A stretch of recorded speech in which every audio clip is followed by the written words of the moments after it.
Boa noite a todos. Dando início então ao nosso encontro dessa noite, vamos começar nos preparando, buscando no Evangelho segundo o Espiritismo, por Allan Kardec, no capítulo Cristo Consolador, uma mensagem do Espírito da Verdade, em Bordeaux, 1861. Eu sou o grande médico das almas e venho trazer-vos o remédio que vos deve curar. Os débeis, os sofredores e os enfermos são os meus filhos prediletos. Venho salvá-los. Vinde, pois, a mim, todos vós que sofreis e que estáis carregados, e sereis aliviados e consolados. Não procureis alhures a força e a consolação, porque o mundo é impotente para dá-las. Deus dirige aos vossos corações um apelo supremo através do Espiritismo. Escutai-o. Que a impiedade, a mentira, o erro, a incredulidade sejam extirpados de vossas almas doloridas. São estes os monstros que sugam o mais puro do vosso sangue e vos produzem chagas quase sempre mortais. Que no fundo, humildes e submissos ao Criador, pratiqueis sua divina lei. Pratiqueis sua divina lei. Amai e orai, sede dóceis aos Espíritos do Senhor. Invocai-o do fundo do coração. Então, Ele vos enviará o seu Filho bem-amado para vos instruir e vos dizer estas boas palavras: eis-me aqui, venho a vós, porque me chamastes. Buscando então darmos sequência, retomando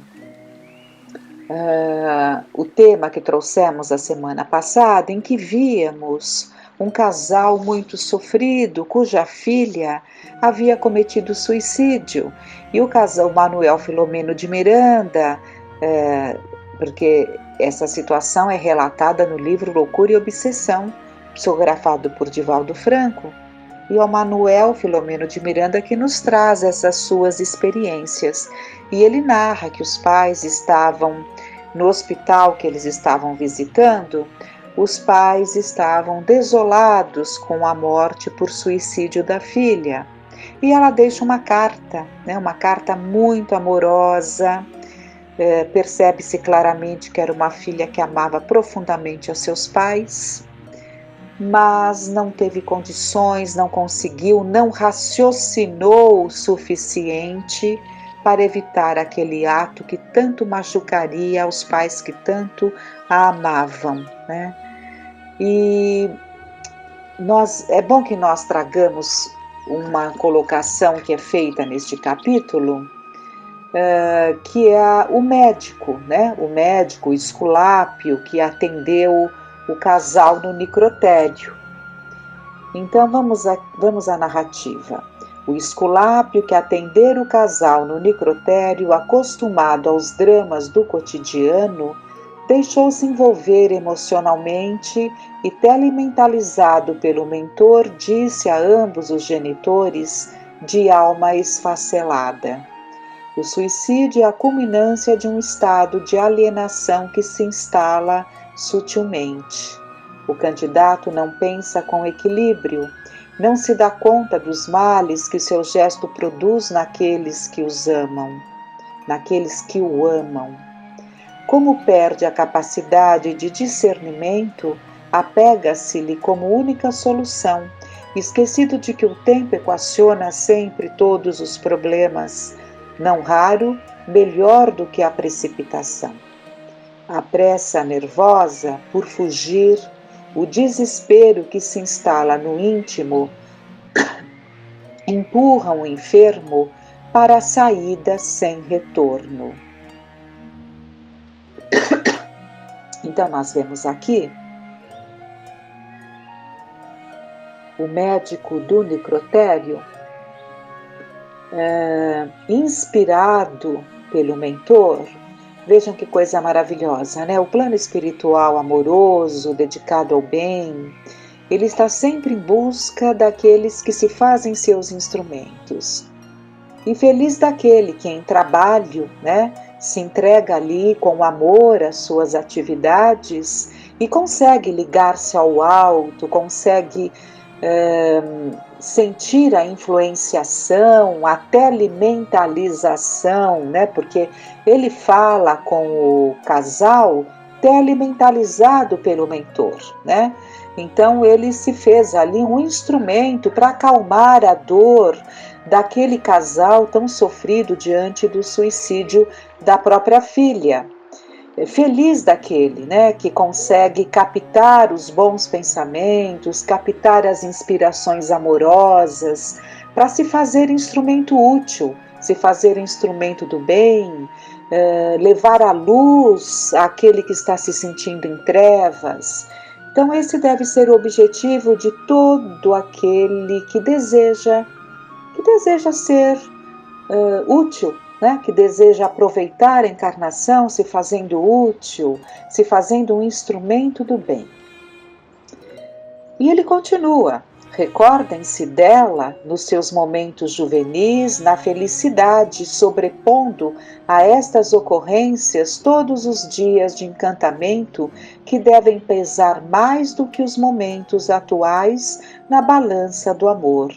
Religiosos que são, considerem-lhe a alma e refugiem-se na fé. Então aqui ele deu um conselho sábio, né?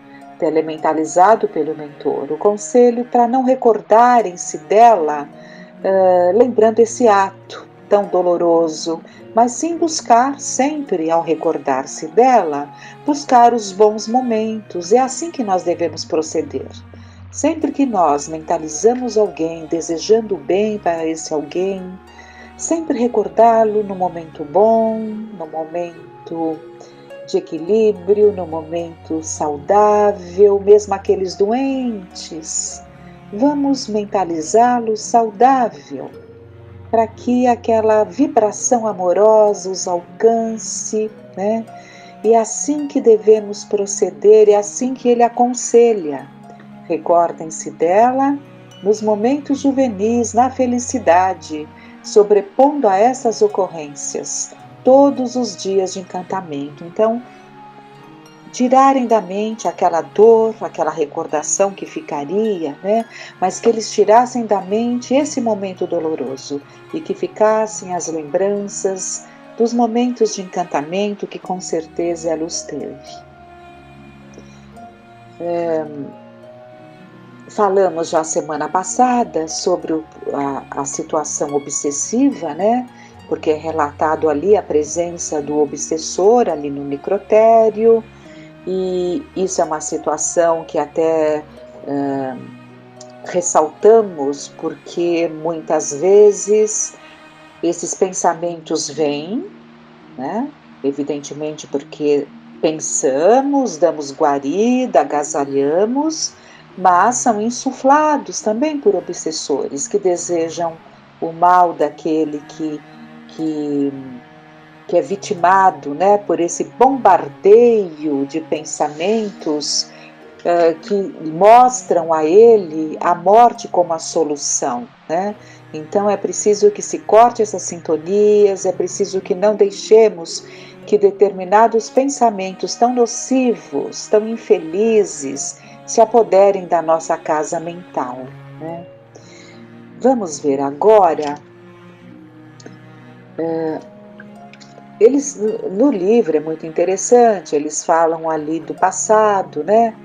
Do passado dessa jovem, ela já havia cometido suicídio, então é importante também que ressaltemos isso, mesmo não entrando em detalhes, mas é importante que ressaltemos porque, por tudo que nós vemos na doutrina, que estudamos na doutrina, nós sabemos que aquele que já cometeu suicídio, ele retorna para um novo corpo carnal, muito mais propenso a ter esses pensamentos, a ter essas vontades, porque é uma vontade que passa a fazer parte ali da sua maneira de ser, é a fuga.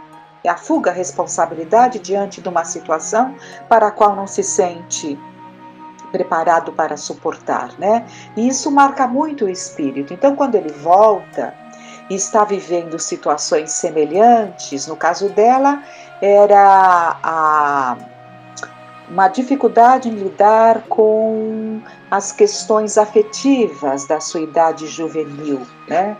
E isso já havia sido no passado e volta a acontecer. Então, quando ela se sente novamente nesse quadro, os pensamentos voltam e ela irrefletidamente, sem parar para analisar, é importante que se dê essa oportunidade de raciocinar, de pensar nas consequências.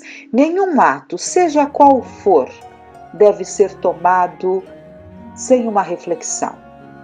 Sempre nós devemos parar, refletir, ponderar, analisar, jogar para o futuro, vendo as consequências daquele ato, né, para fugirmos dessas atitudes intempestivas que costumamos ter em vários sentidos e que trazem muita dor e que nos levam a situações muito difíceis, né? E no livro Temas da Vida e da Morte, o mesmo Manuel Filomeno de Miranda, ele tem um capítulo que é Suicídio sem Dor. Então vamos lá. Lutar por vencer as vicissitudes é inevitável, desde que a própria injunção biológica é uma constante faina em que nascimento, morte, transformação e ressurgimento se dão por automatismos na maquinaria fisiológica, ensinando à consciência a técnica do esforço para a preservação da vida. Então, ele está colocando que lutar por vencer as vicissitudes é algo do qual não podemos fugir. Faz parte das nossas vidas lutarmos para vencer as dificuldades que se apresentam, né? O pretenso suicida que consumou a trágica fuga da responsabilidade jamais se libera. Então, aqui a importância de levar a todos esse conhecimento de que matar o corpo não matará nossa alma, não há como fugirmos de nós mesmos. Nos reconheceremos em seguida vivos. E com a dor que nos doía tanto, altamente potencializada pelas consequências do nosso ato. Então vamos lá. O pretenso suicida que consumou a trágica fuga da responsabilidade jamais se libera, como é natural, dos resultados nefários do seu gesto, sempre translocado por ferir na agressão furiosa o mecanismo do instinto de conservação da vida que governa a existência animal e o possui como fator para a sua preservação. Ele está colocando que é uma violência tal porque é justamente uma agressão furiosa ao nosso instinto de conservação que é tão forte. Temos esse instinto de conservação muito forte em nós. Então, praticar o autocídio é uma agressão imensa a nós mesmos. Orgulhoso ou pusilânime, irresponsável ou vão, o suicida não se evade de si mesmo, da sua consciência, torna-se, aliás, o seu próprio algoz, cujas penas o gesto lhe impõe e que resgatará injunções 1000 vezes mais afligentes do que na forma em que ora se apresentam. Então, aqui ele está colocando aquilo que já comentamos, que as situações são sempre muito mais agravadas com o ato que praticamos, né? A burla que se permite por supostos meios indolores para sofrer a desencarnação hiberna-o por algum tempo em espírito, até o momento em que desperta mais vilipendiado e agônico, vivo, estuante de vitalidade, padecendo as camarteladas que a superlativa imprudência provocou. É óbvio que ninguém ludibria a consciência cósmica, que se expressa na harmonia do universo e vige pulsante na consciência humana individual. Necessário que o homem assuma as responsabilidades da vida e instrua-se nas leis que lhe regem a existência, aprimorando-se e reunindo valores de que possa dispor nos momentos de desafio, a fim de superá-los e reorganizar-se para os futuros cometimentos até o instante em que se lhe encerre o ciclo biológico. Estará então liberado da matéria, mas mantido na vida, né? Então, nós temos que buscar aqui a viver da melhor forma, nos superando, nos reorganizando, né? Até que se encerre o ciclo biológico. Mas saibamos, né, que nos liberaremos da matéria, mas continuaremos vivos, mantidos na vida. Porque a vida pulsará sempre aqui ou no plano espiritual. Nas aparentes mortes sem dor, provocadas pelos que desejam fugir ou esquecer, o sofrimento moral tem início quando se elabora o programa da evasão e jamais se pode prever quando terminará. Aqui é muito importante essa colocação, nas aparentes mortes sem dor, né? Nós sabemos que há muitos países que permitem a eutanásia sem dor, né? Aquela eutanásia em que o paciente assina os documentos, ele faz ali os documentos necessários. Há um filme muito lindo, que eu não lembro o nome, de um jovem, que ele acaba ali com a família sofrendo muito, mas ele opta por esse suicídio acompanhado, né? Suicídio acompanhado é algo assim que se fala nesse sentido. Existe um acompanhamento, porque é um suicídio, né? É colocado ali medicações em que a pessoa desencarna, né? E com medicações apropriadas.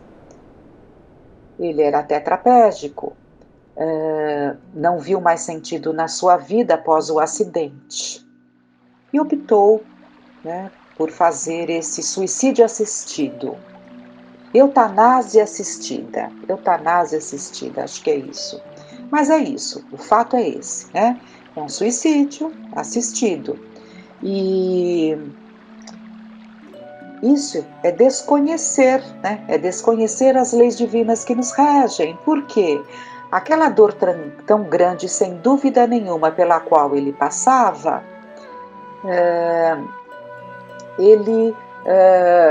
havia uma razão para aquilo, né? E por mais doído que seja, temos que enfrentar as situações, por mais doídas que elas sejam. Não adianta fugir, porque de tudo que fugimos, teremos que retomar em condições mais difíceis. Então não adianta fugir, é o que foi dito ali.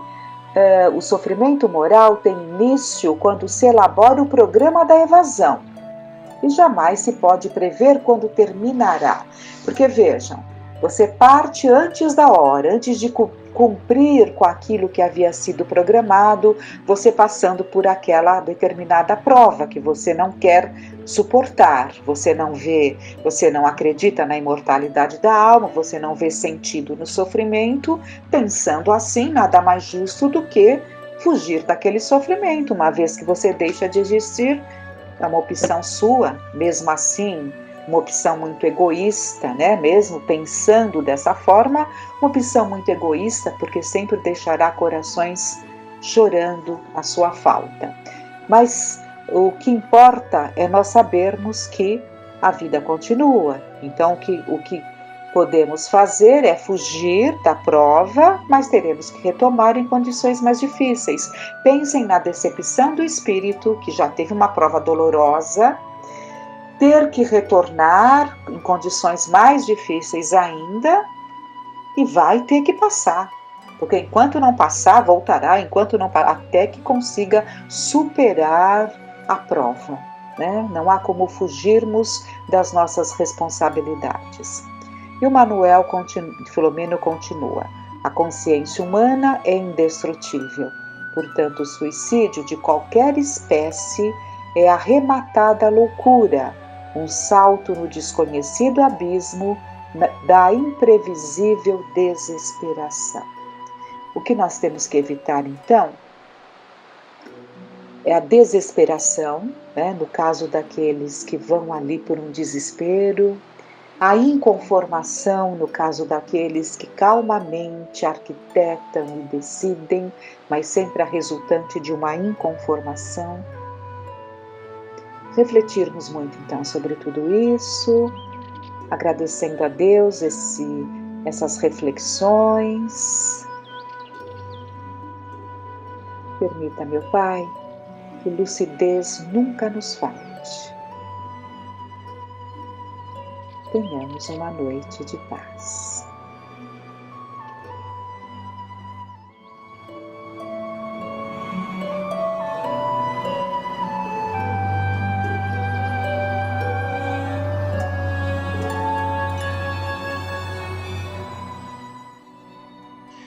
Olá a todos, vamos então agradecendo por mais esse encontro e vibrando pelo nosso planeta, esse planeta que nos acolhe, vibrando por todas as famílias da Terra, vibrando pela nossa família, pelo nosso lar.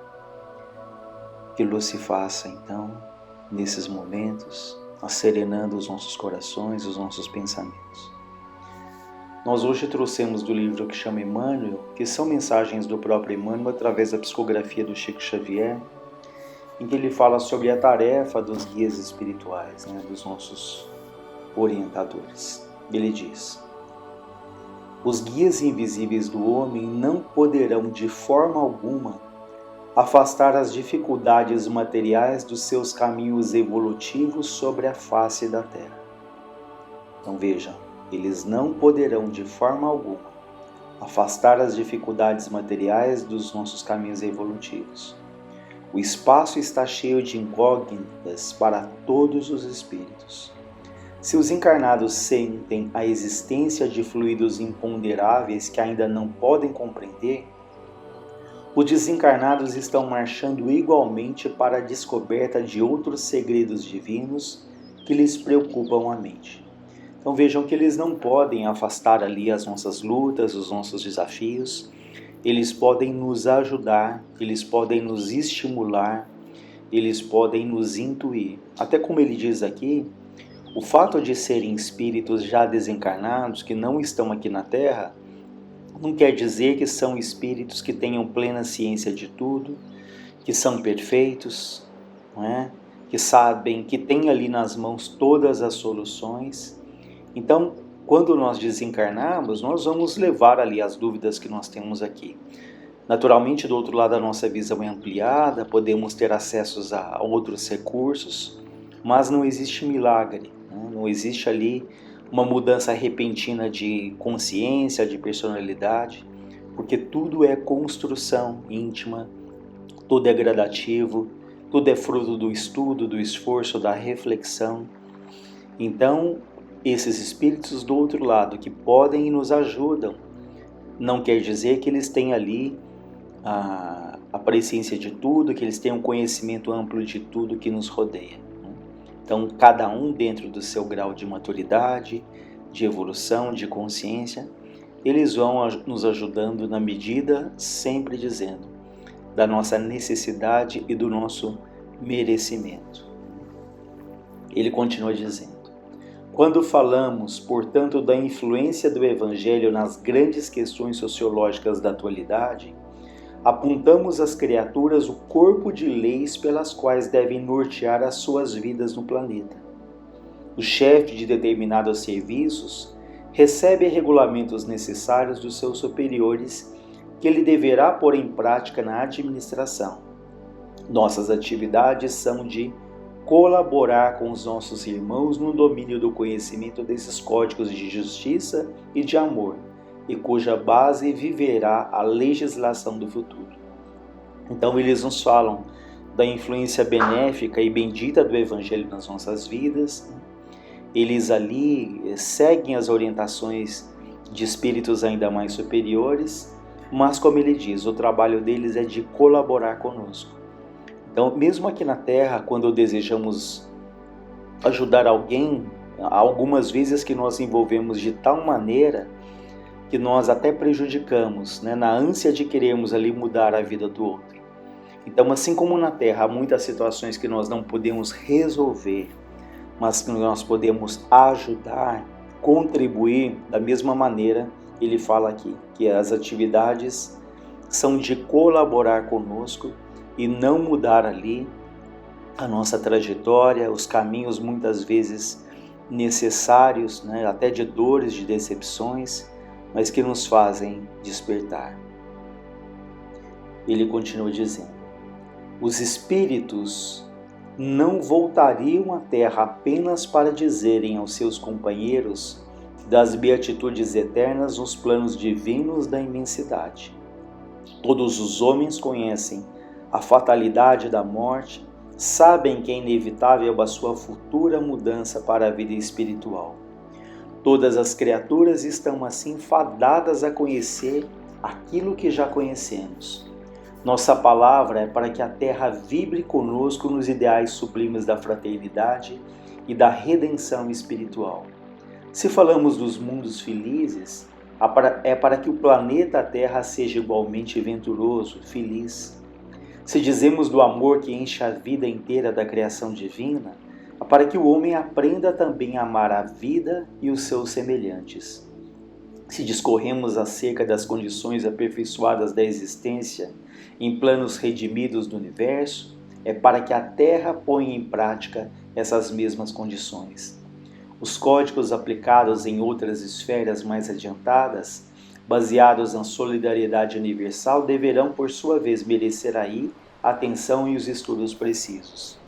Então, eles nos trazem ali notícias de mundos mais felizes, mais venturosos, como ele usa essa expressão, mundos mais adiantados, mas não só para nossa admiração e o nosso desejo, mas acima de tudo para que esses códigos de amor e de fraternidade, eles sejam aqui implantados, colocados em prática, para que nós possamos nos preparar para a convivência, para habitar esses mundos mais felizes. Mundos onde há somente boas intenções, onde não há ódio, onde não há rancor, onde não há violência. Mas para que nós possamos habitar esses mundos, nós temos que nos despojar gradativamente, com o nosso esforço, com o nosso empenho, desses sentimentos que ainda eles habitam dentro de nós. Frei Fabiano fala um pouco sobre isso. Ele fala que nós crescemos para o amor lentamente.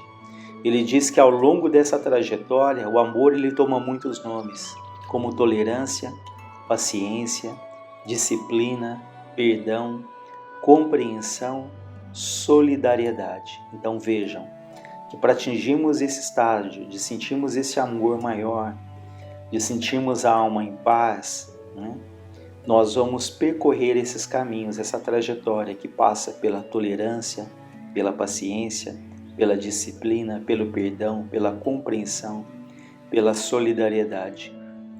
Então nos perguntemos como temos cultivado esses valores, né? A tolerância, o respeito, porque antes de amar alguém, vem alguns passos antes, que é tolerar, que é respeitar, para que depois nós tenhamos as condições mínimas de sentir ali o afeto, de desenvolvermos a afinidade, e aí sim o amor ele vem naturalmente. Mas sem o respeito, sem a tolerância, sem a disciplina, sem o perdão, sem a compreensão, sem a solidariedade, nós ainda estaremos distantes, né?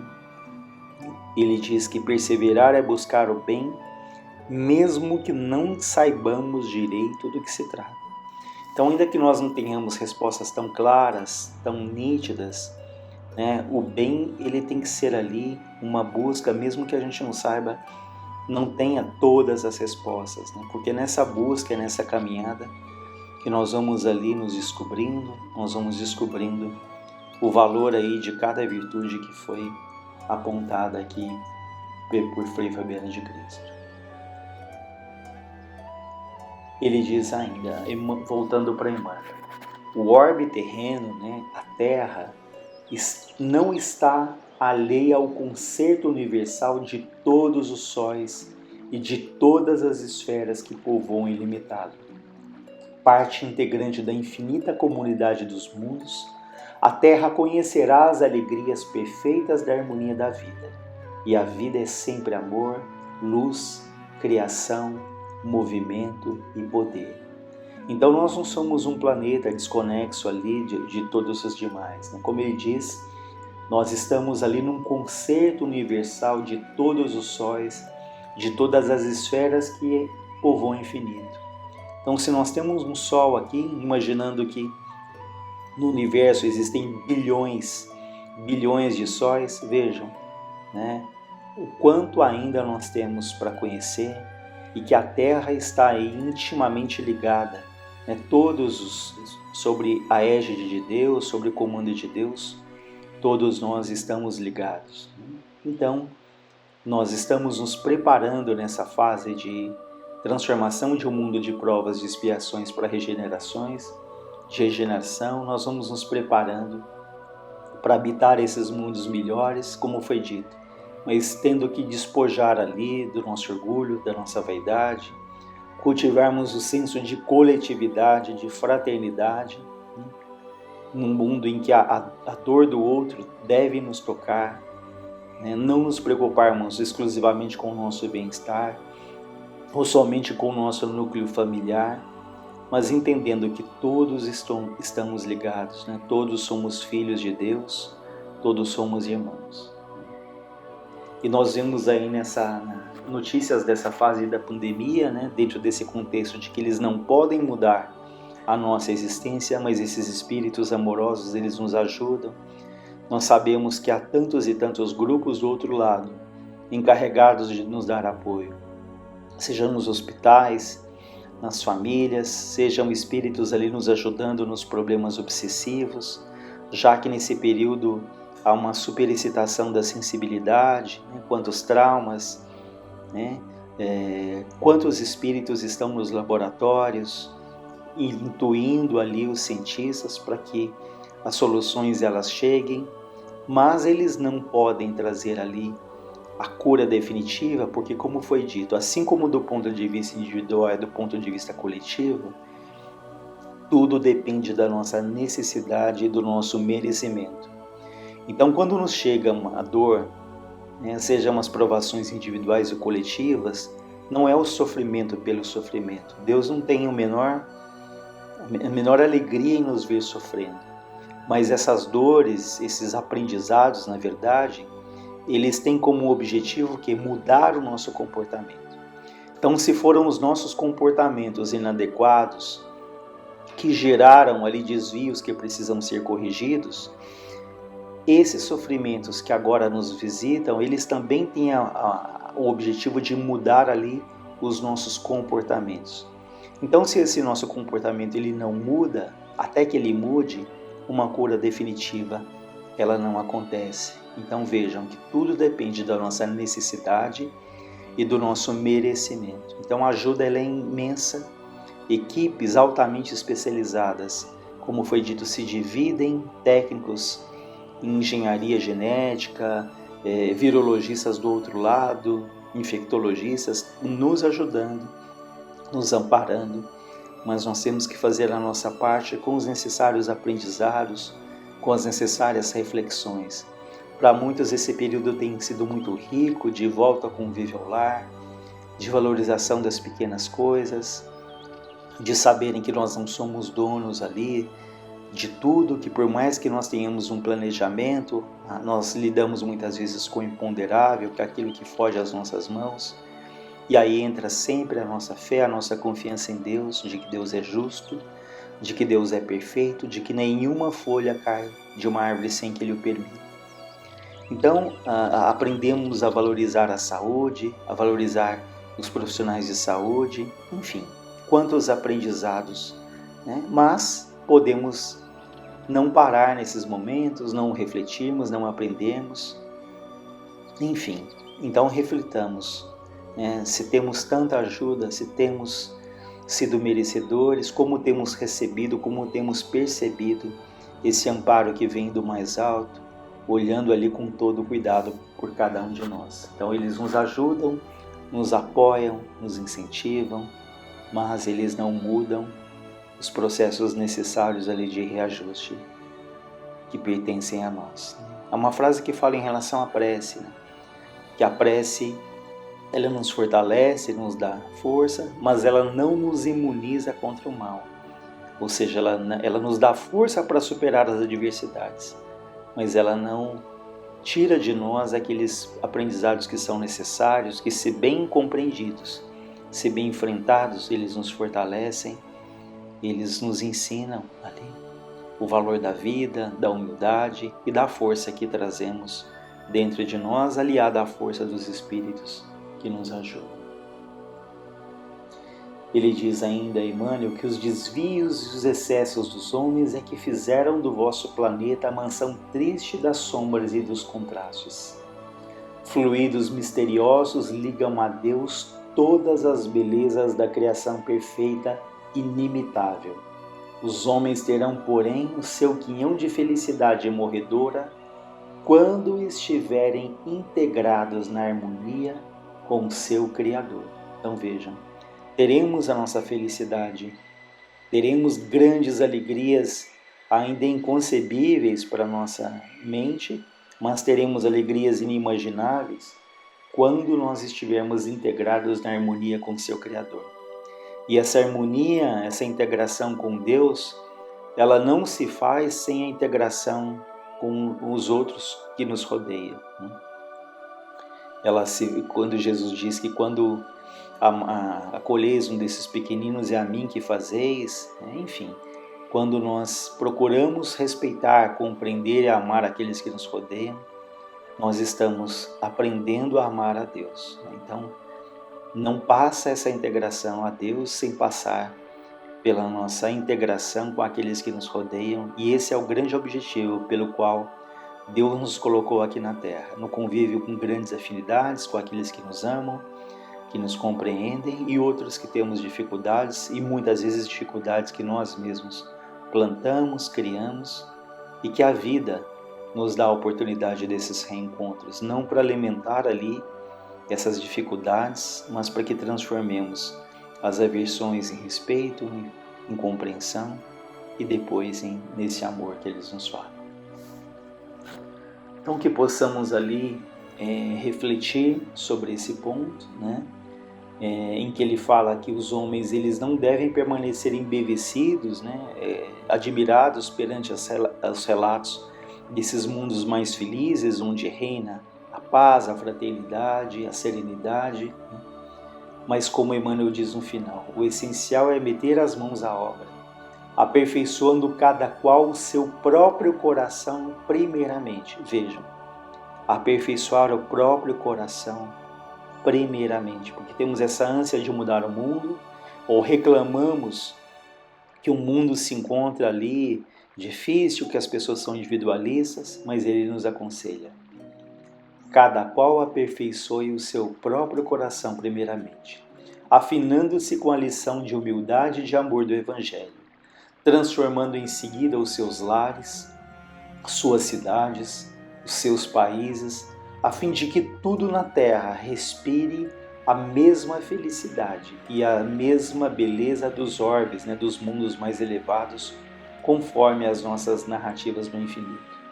Então fazemos aquilo que nos cabe dentro de nós, dentro do nosso círculo familiar, que isso naturalmente vai se estendendo ao nosso trabalho, isso vai se estendendo ali a todos os ambientes em que convivemos, porque em todos os lugares onde vamos, onde estamos, nós carregamos conosco o teor das nossas vibrações, dos nossos sentimentos. E se esses sentimentos eles vão sendo ali enobrecidos com o trabalho, com o estudo, com a reflexão, com a prece, com o perdão, isso naturalmente vai ali tendo um efeito multiplicador, assim como o oposto é verdadeiro. Se cultivamos excessivamente a queixa, a reclamação, a revolta, a tristeza, isso vai ali igualmente influenciando aqueles que convivem conosco. Enfim, a vida é feita de escolhas e pensemos o que temos escolhido nas nossas atitudes, o que temos escolhido nos nossos pensamentos, tendo a certeza de que esses espíritos amorosos nos amparam, nos fortalecem, nos intuem, nos acompanham, mas que em última instância as decisões e as escolhas são sempre nossas. Então que o nosso pensamento esteja ali ligado a Deus, que tenhamos os momentos de prece, de reflexão, para que esses espíritos possam nos intuir, mas acima de tudo, que sejamos preparados para captar essas influências benéficas, para que tomemos as melhores decisões. Então que Deus em sua infinita bondade nos ampare, nos fortaleça, hoje e sempre. Pai nosso que estais nos céus, que está em toda parte, santificado seja o vosso nome de amor e de bondade infinitas. Venha a nós o vosso reino, seja feita a vossa vontade, soberana, justa, na terra como ela é feita nos céus. O pão nosso de cada dia dai-nos hoje, Senhor. Perdoa as nossas dívidas, que são tantas, de tantas existências passadas. Mas não deixe, Pai, cairmos em tentações e novos erros. Livra-nos de todos os males. Que assim seja, graças a Deus, graças a Jesus.